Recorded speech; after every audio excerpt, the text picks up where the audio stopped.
What is up, everybody? Welcome back to the LAM. We are here for episode 11, the post-spring break episode. We're all coffeeed up. How you guys feeling? I'm feeling great. I'm feeling phenomenal, too. It is a awesome Tuesday to be back. It was raining, but now it's sunny, and I'm excited about that. So, obviously, everybody knows we're in the midst of March Madness at the moment, and I feel like after the round of 64, I'm going to be honest with you guys, I kind of fell off of the, or at least after the round of 32. I feel like I wasn't as tapped in. As soon as like all the Cinderellas are kind of out of it, Yeah. you know what I mean. feel that. I feel like a lot of everyone kind of just like, you know what I mean. I watch because it's like fun or whatever, but I feel like a lot of people just stop watching. Yeah, there's definitely a big drop off. I feel like there's just not as much of like a buzz about it because it's not like the games are on during the day, stuff like that. I mean, I'm tapped in because I have to be. I gotta be tapped in. Like We got the, what's the Michigan mascot? Wolverines. We got a Wolverine here. sick Wolverines. Losers. Yeah, and Better than Buckeyes. Aiden, you don't have a team really, right? No, Yeah. I mean not really. I'm in neither. it for the love of the game. Yeah, we're back from spring break. How did you guys' spring break go? It's pretty good. Just got to relax, hang out with my newborn nephew, Nice. just chill. Yeah, I mean that was honestly the same thing here. Like I just didn't do anything, which was, it's nice, dude. Just to chill for a little while. I felt like I needed it. Yeah, I genuinely didn't do a school thing, and it was good. Yeah. And it honestly hasn't really come back to bite me in the butt, to be honest. Hey, we're I only thought two, it would. We're only 2 days back, right? You can't get out of yourself. Yeah, we still got some stuff to think about. But we have Final Four, April 4th. The games will be played out, so that means that next episode, the whole tournament will be decided, I believe, actually. Yeah. I think. Because championship game's on Monday night. Yeah. Yeah. So next Tuesday, we'll be able to discuss the entirety of March Madness. We got Illinois versus UConn, Michigan versus Arizona are our Final Four. So what are we thinking for these last two games? I think it's just UConn team of destiny, honestly, for me. Like, Okay. I just don't see, especially after that Duke win. I mean, I'm sure we'll talk about that in a second. It feels like they just can't lose. It feels like they will themselves through some of these games. Go ahead. No, that's where I end up. I feel a little bit different on the UConn part. You say they're like they have to win coming out of that. I think it's one of the scenarios where they win that game and then like they can't do any better than that. Like that was their ceiling. They somehow got out of that game and then that was like their peak for the tournament. Yeah, I can see that. But then again, I do think they're going to beat Illinois in the Final Four. I just don't have faith in Illinois. I think that's really what it comes down to. And maybe that's just bias because I don't like really any of this. Like I don't bet on them for football either. But like, and like they're like on my do not bet list. But I don't know. There's something about them that I just don't trust. I've been counting them out since the beginning of the tournament. I didn't think they're as good as people were saying they were, but the one thing that shined in the tournament is their defense. Their defense has been really good. Yeah, their defense has been great. And they have what's that big white dude who's been doing crazy? Someone Yakovich. I think it's Mirkovic. Yeah, something like that. I don't know his He's first so name. good. He's been popping off. He's so good. And I really like, on Illinois, I like Andrei Stojakovic. Yeah. Son of Peja. He's actually, I feel like he doesn't get as much minutes as he should, but he contributes every time he's on the floor.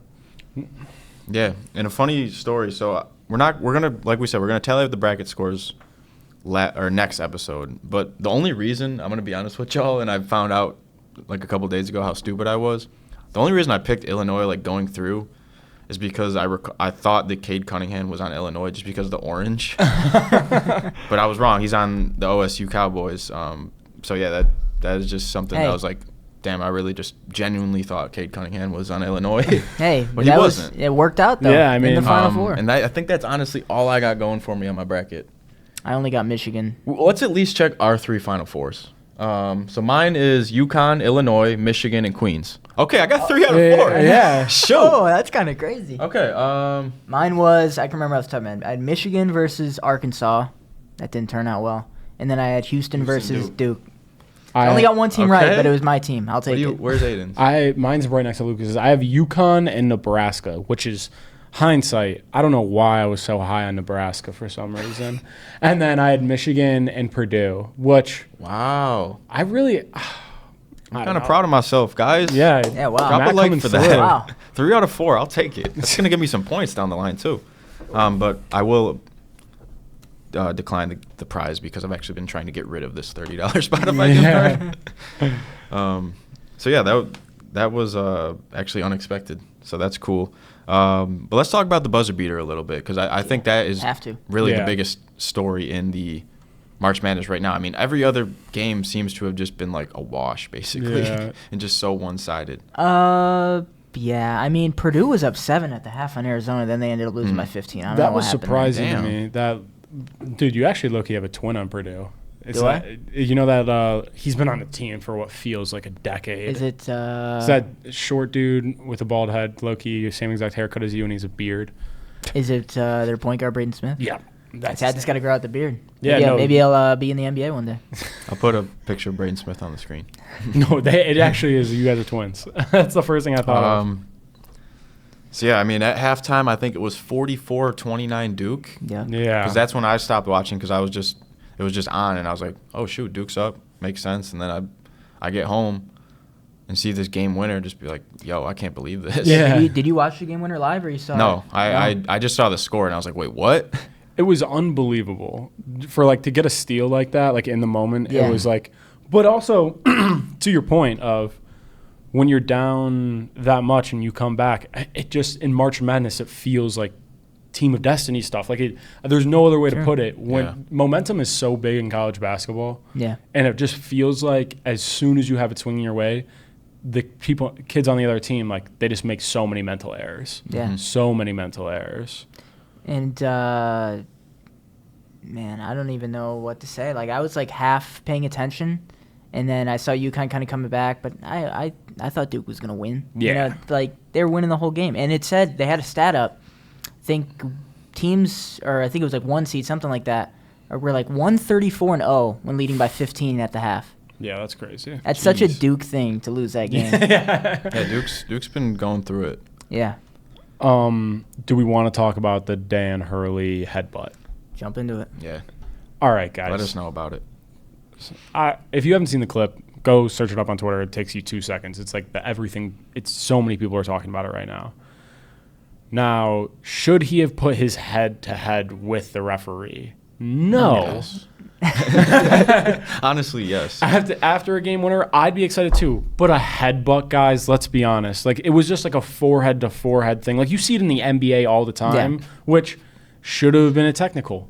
Probably. You can't call it. Like I know you don't call technicals to end the game. Lady sings anything is game. Yeah. As long as you aren't like hurting somebody. Yeah, it's so silly to me that people are getting so bent out of shape. And I really just think it's like the Duke fans who are like the only ones who are saying. Because it happened to Duke. That's why. It's just so stupid to me that people are like getting so bent out of shape out of this. Like, and it all goes back to like how everyone says Dan Hurley's a psychopath. Everyone says that, like he's a dick or whatever. No, like he's a winner. He's a winner. Like, be mad about that. Like the guy has 2 championships, or what was it, 3 championships? I can't remember. Working on 3. You have to put yourself in his shoes. Like imagine being like, damn, we really lost this, and then like literally seconds later, your whole life changes. Like, whoa, we're in the Final Four. You know what I mean? Exactly. It's like he might be on the chopping block to, whoa, we're in the Final Four. So you got to kind of think about it that way. I think people just overreact about everything. I mean, you could take 2 left steps in a row, and people are going to be on you on Twitter or whatever it is. So. I think it's just ridiculous, to be honest. But honestly, I think the best part about the whole thing, it's like headbutt aside, everything.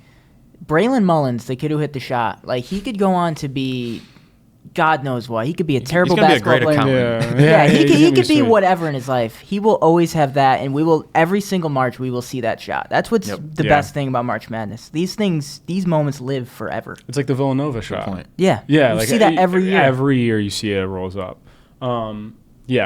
There's just certain things that are cemented. And also that gives me hope because I feel like with the NIL stuff, a lot of people thought, like, we do see like a lot of the 1 seeds and 2 seeds in the Final Four. Yeah. But at the same time, this March Madness was a lot of fun. Mm-hmm. And I kind of want to jump into that. The whole sentiment after the first weekend was, Cinderella's dead, Cinderella's are this.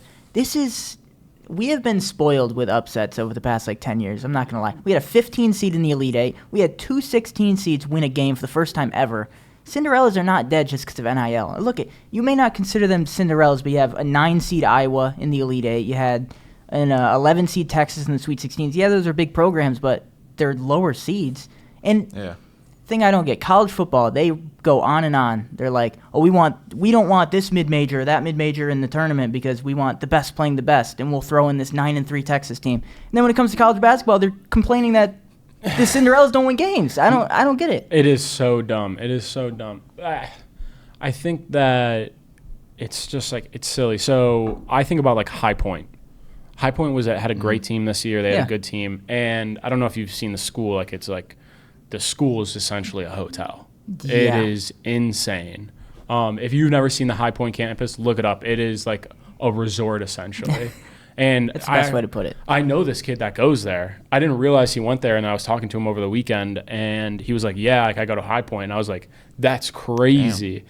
And he was talking about after they built this new arena or whatever, they're about to sink like $15 million into NIL.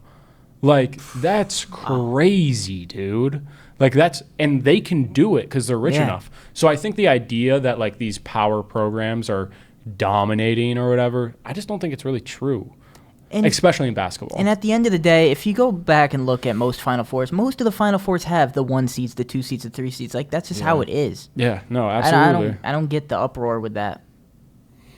The expected teams, I mean, and even the women's might end up being. It's all 1 seeds. Yeah. Did it end up being? Because I didn't honestly see the results of last night. Yeah, it's. I did want to mention the women's Final Four. So we got UCLA versus Texas, and then UConn, South Carolina. That's 4 really 1 seeds.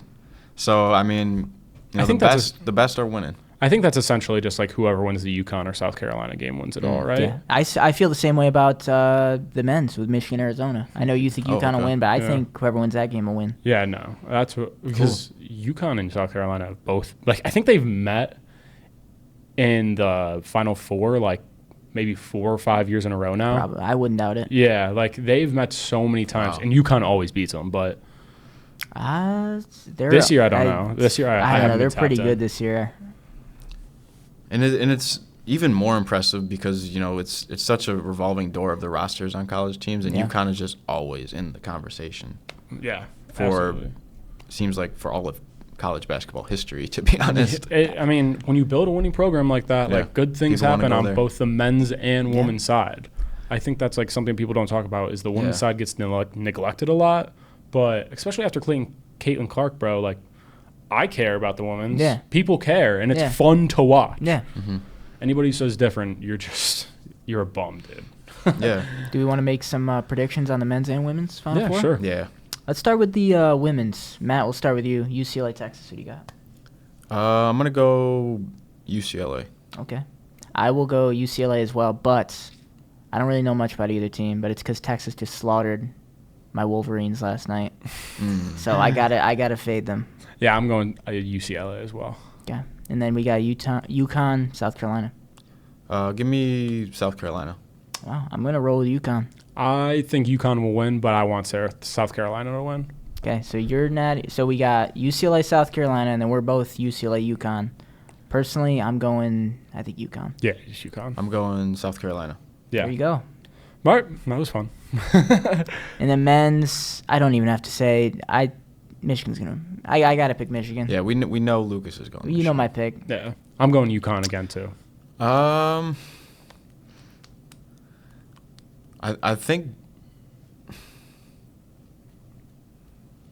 I'm gonna be honest. For some reason, I feel like Arizona is gonna win the whole thing. That would be fun. That's and I just picture like a huge talk about Bryce James being a national champion. Yeah, no, I mean they're always like a 1 or 2 seed, and I feel like they haven't. Pops doesn't have. That's where my head's at. That is where my head is at. If you're Bryce James, would you flex that over your dad? Because yes. 100%. But he immediately goes, "Yeah, it's because I was too good for college." I would just like he would know I'm joking around, but I still gotta hang it over. Yeah. But like, yeah, give me Arizona. They're gonna beat Illinois. Okay. UConn was a fluke. Okay. Yeah. So I don't want to talk too much about this because we do have a vlog on the YouTube channel, which everybody should check out. Yeah. But me and Lucas were able to attend a March Madness game. We went to the round of 64. We caught Michigan versus Howard, which was a great game. And we caught about half of Georgia versus St. Louis. A lot of fun. We'll kind of give just brief little answers. Like, obviously, you guys saw, whoever watched the vlog, you guys saw how much fun we had. Yeah, it was an awesome experience. I've never really watched live basketball like that. Yeah, it was a lot of fun. And like I was telling Matt, like, we were up, like, probably the second, like, this is the top of the building. We're, like, right here. Yeah, like 2 rows from the wall. Yeah, you can't get a bad seat at a sports game, in my opinion. Unless you're, like, behind a pillar or something like that. I don't think you can get a bad seat at a sports game. I thought it was a lot of fun, great view. And Michigan won, so that's what we came there for. Was it a good atmosphere? Like, how was did Buffalo like show out? I was wondering this. I think so. Actually, in our section there was a lot of Howard fans. Either they were Howard fans or they were just rooting for. I think they Howard just for some saw reason. us. I don't know. I think they were like just doing it because we were there. Like as soon as I pull out the camera, people were like, "Go Howard, go Howard." Oh, that's funny. And then I like look at the score and they're like, "Okay, we're up like 77-62, so I don't really care." That's actually a really good game. It was only a 4-point game at the half too. But other than that, I was also very impressed at St. Louis, the Billikens. They had a huge student section, or like student/family section, probably the biggest of all 4 teams. That 100%. Was there like sections for students and family? I don't know if it was official, but the St. Louis it was a sea of blue. I got a photo of it. I'll show you. Cool. And then the bands were really good. Oh my God, that was one of my favorite parts. The Howard band was really good, but the Georgia band I think took the cake for me at the end. Yeah. It was so good. Well, those guys they're elite. I mean, they do it for every football game and stuff. Yep. So yeah, it was an overall really awesome atmosphere and experience. We took a lap around the concourses, had some fun. Everybody should check out the vlog in the description. And let's segue into MLB because it's officially the 2026 season. So let's give some updates on our teams for everybody watching, in case this is your first episode. I'm rolling with the Mets this season, Guardians, Blue Jays. We all have our teams that we're riding with this year, and we've rode with in the past, like you guys. Yep. I've always been like sort of a Mets fan, so yeah. But yeah, how's opening day and the season going for everybody? You want to go first, or No, I'll let you have the floor. So Blue Jays are off to a really good start. We swept the A's. Nice. That's awesome. Akamoto, who's our like newest signee from Japan, already has a home run. He's been batting really well. He's been doing really well. I was worried the first game because I saw a couple of his at-bats and it looked a little funky, but he actually did end up getting a hit that game. So that's like we're up. The big thing right now is last night, Cody Ponce, he was in the majors, then he went to Korea. He won the MVP, the Cy Young equivalent of the Korea League last year, and then we signed him again this year. Okay. He got injured last night. He was trying to make a play at first base. He was trying to field it. He ended up doing something to his knee, which sucks. Yeah, I saw that clip. Did they have like any update on him? They said that he got an MRI, but they just thought it was hyperextended. Thank God. Like when it happened, dude, it looked like it was his ACL or like MCL or something. Especially since like was it like a play or two before like he got hit? Yeah, he tripped on. Yeah, he tripped on the mound. He like tripped on when he was throwing it. So that is like concerning. But we already had such a strong rotation pitching wise that like it really like we have Scherzer on the bump tonight, and really? I'd say he's probably our worst pitcher like starting wise, and I mean he still has pretty good stuff.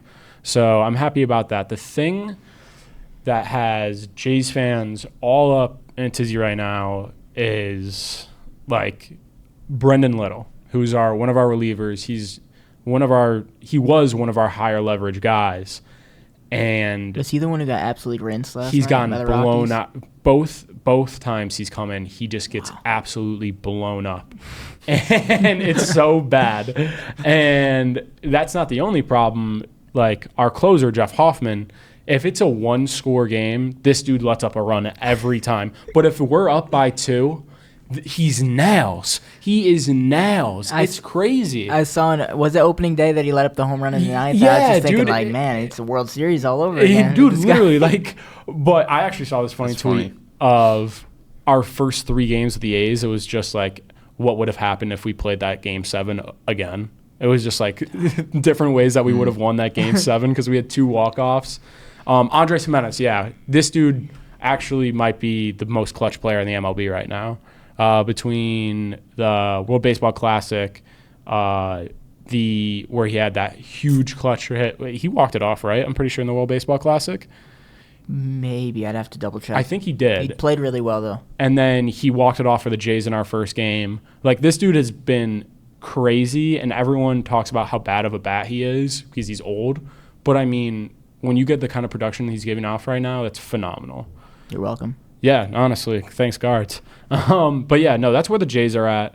Basically, my biggest thing about the Brendan Little thing is people get mad, but, like, in the MLB, it's not linear. You know, it's like a pitcher can have a really good season. He can go down. Like, I think about Davis Schneider. He's not a pitcher. He's our left fielder. This dude was horrible the past, like, I want to say, not last year, but the previous, like, 2 years. God awful.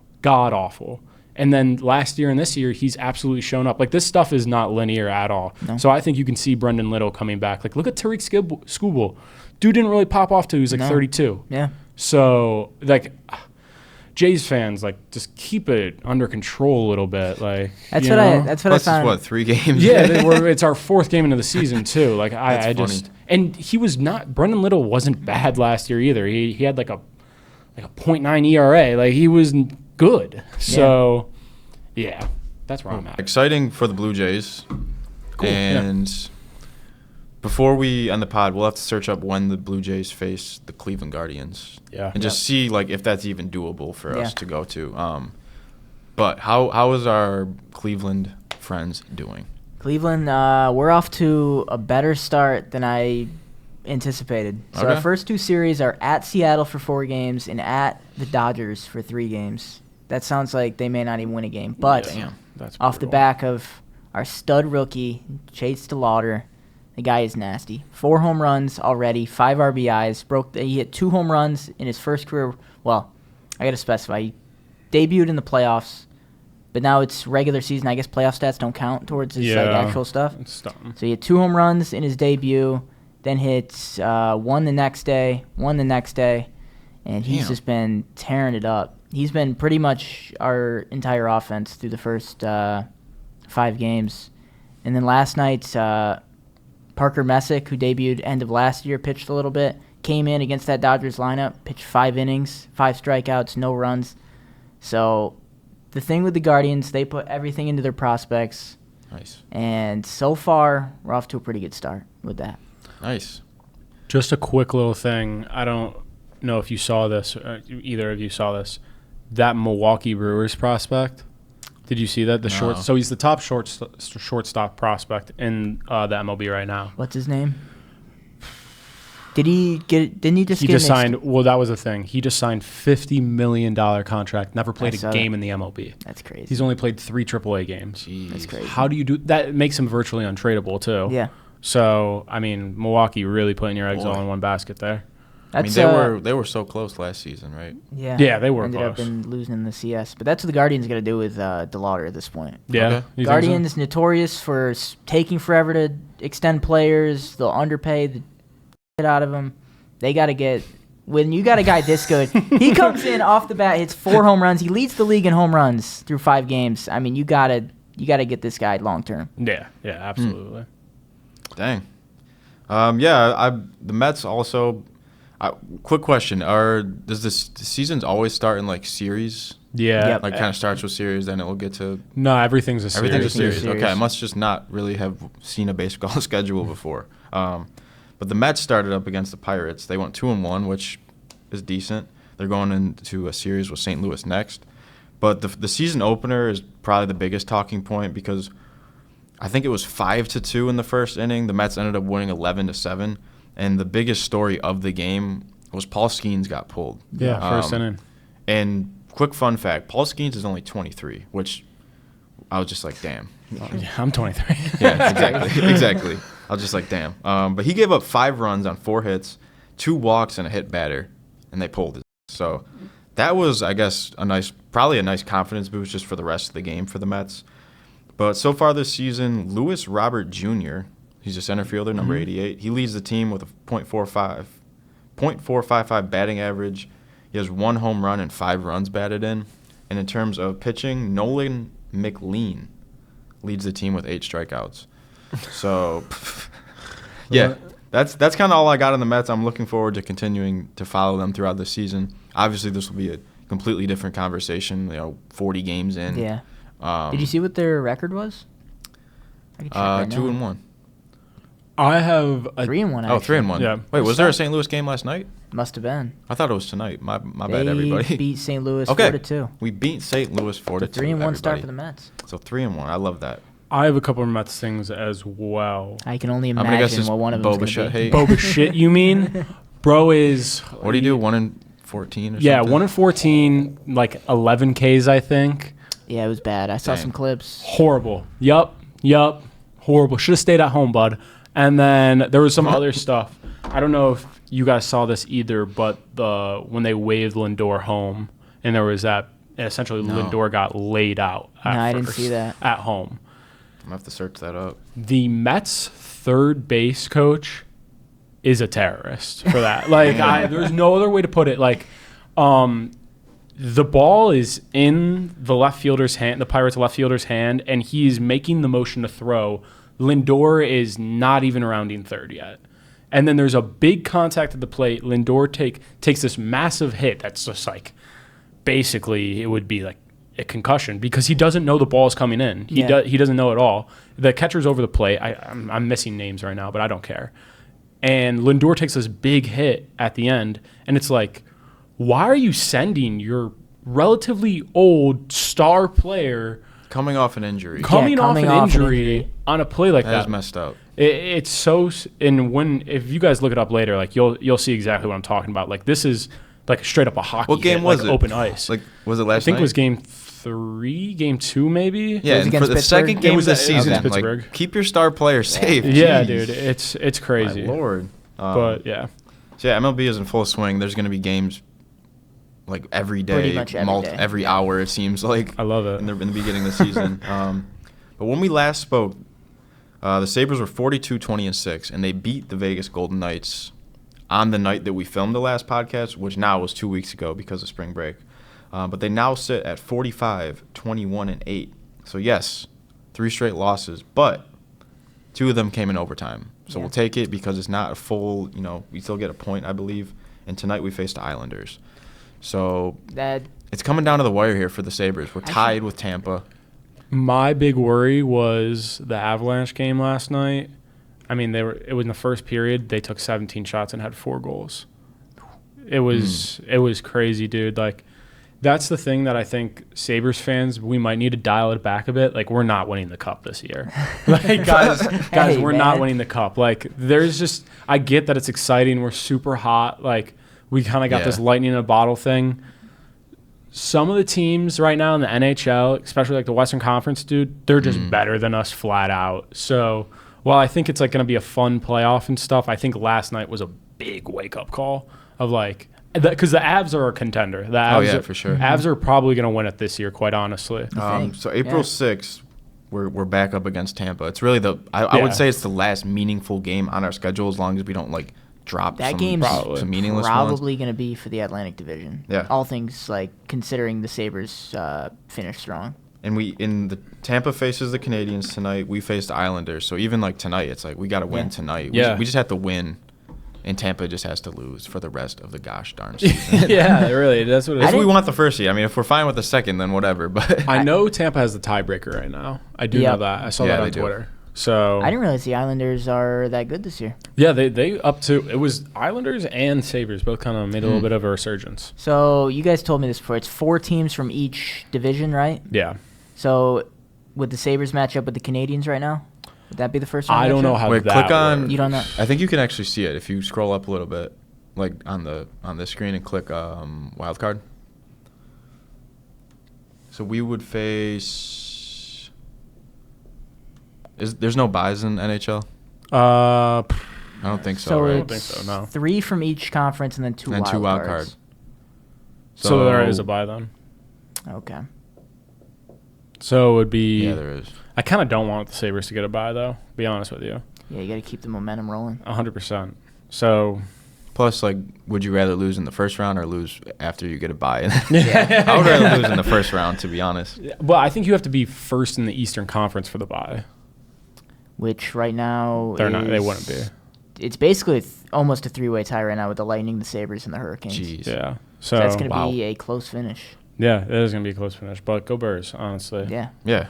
We're going to be repping that all throughout the rest of the season, throughout the playoffs, and the rest of our lives possibly. Because, Luca, you weren't like originally a Sabres fan, really, right? But you kind of are becoming one. I think I've explained this to you. I was into hockey for like 1 year in middle school. I saw the Golden Knights. Oh, yeah, you did. Oh. And I was like, Your Golden Knights fandom. I kind of like that logo. That's kind of cool. They made the Stanley Cup that year, so I was like, yeah, dude, of course I like the Golden Knights. Then they lost, and I was like, you know what? I'm not really into hockey like that. But now I'm in Buffalo. Sabres are doing Heck well. yeah. I'm on the Sabres train, man. Awesome. Yeah. And segueing over to the NFL, because the draft is coming up April 23rd through 25th. Just a quick shout out for everybody watching. We are going to be doing a live draft show on a separate YouTube channel, which we'll give everybody the deets about that. But it's going to be literally live on April 23rd at around like 7 or 8 o'clock. Yeah, something like that. So that's going to be fun. I hope, at least. Yeah. Little teaser. Yeah, so stay tuned for that. But we got honestly tons of news on the Browns and the Bills. It's like small kind of news, but it's news. It's something. So do you want to just start with probably the biggest news right here of all time? Yeah, biggest news of the offseason right here. Of the offseason. Shedeur Sanders has changed his number from number 12 back to number 2, his college number. I'm a little mad about it. I liked him in the 12, but maybe he's got some extra juice in that too. You know, it's retired at Colorado. Drop the one. I forgot about that. That's the whole reason I hate Shedeur is because they retired his jersey.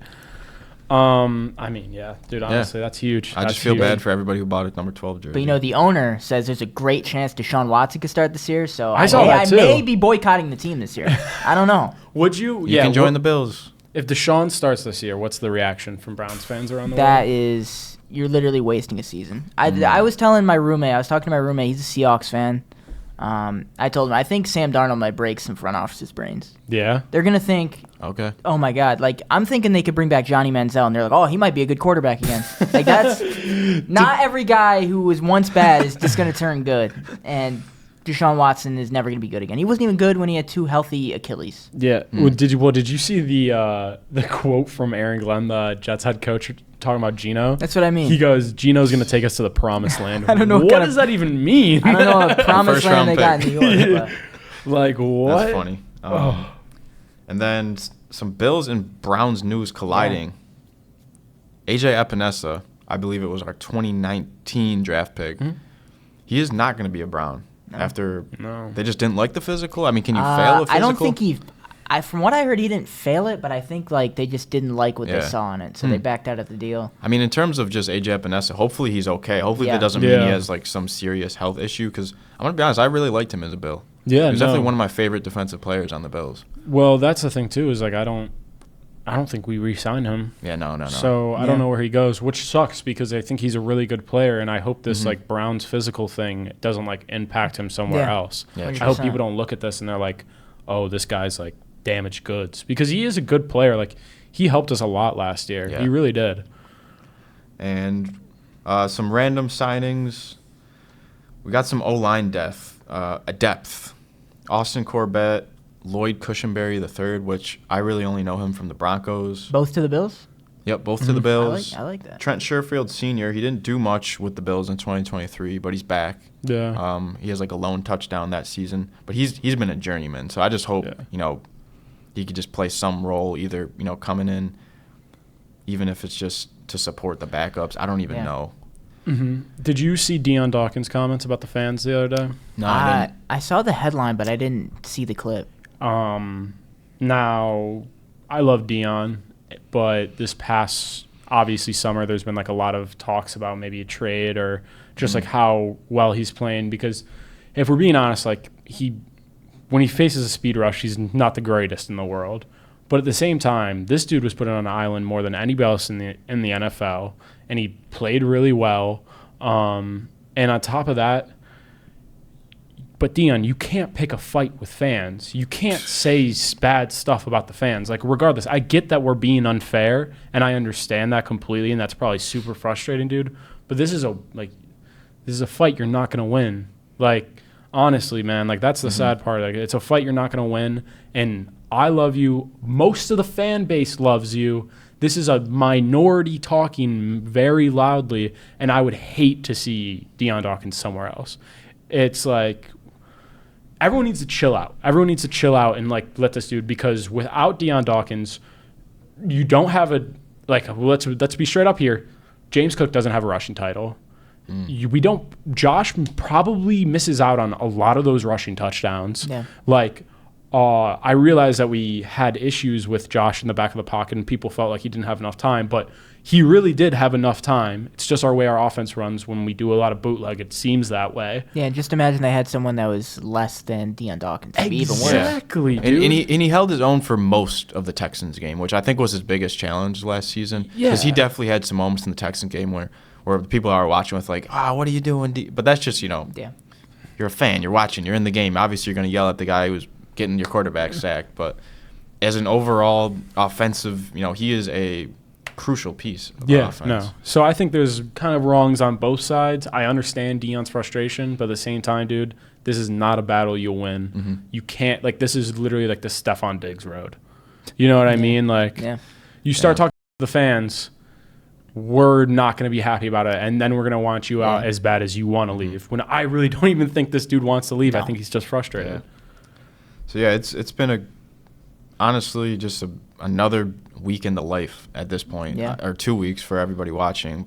Tons of stuff happening, and I don't really know. I feel like I'm just satisfied with today, and I'm not really waiting for anything at the moment. Like I'm not eager to get to the draft. I'm not eager to get to really anything right now, to be honest. So I'm kind of happy about that. Yeah, no, I agree completely. Like I'm just day by day. I don't want to get too ahead of ourselves here. So. I'm definitely not trying to rush to the draft either. No, I'll probably. Yeah. There's too much going on. So next episode, we will have a winner of the first annual, I'm going to assume it's the first, I don't think anyone has ever done this, record bracketology showdown. So I'm excited. I'm actually very excited. Thursday, I'm going to tally up everything up into the Final Four, just so it'll be easier on the actual day. We just had to, pick who won. Some people might just be out of the running, which is unfortunate, but it's just how it is. So any final words, my friends? No, you got anything? I'm all set. All right, well, go Jays, go Birds, go Bills. Go Blue. Natty Champs next Tuesday. Yep, we appreciate everyone for sticking around us even though we didn't post last week. Peace out.